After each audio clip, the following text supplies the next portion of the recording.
how to create account on YouTube.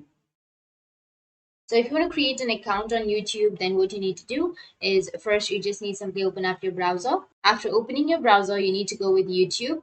Search for youtube.com. Once you're on your YouTube, now you need to go with the top right, which has that profile section. And if you've not signed in, then you will have an option to sign in. So I'll just simply go and sign out of my account. Now, as you can see that you'll have sign in option, which is on the top right. And here also you'll have sign in. So you just need to simply click on sign in, and if you already have a Google account, then you don't need to create a YouTube account, because with your Google account, you will be able to sign in to your YouTube. But if you don't have your Google account, then first create your Google account. After creating your Google account, you need to select your Google account to continue, or sign into your Google account to create your YouTube account. So select your account, your Google account, and then enter your password. And after that, it may take you to the recovery information. So I'll just simply, it will ask you for the home address. You can just simply go and skip this part. Once you've selected login with Google, you don't need to create an account. It will already log you into your YouTube with your Google account. So it was that easy to use your YouTube or to create your YouTube account. You just need to simply have a Google account. That's it. And if you have any questions, feel free to comment below.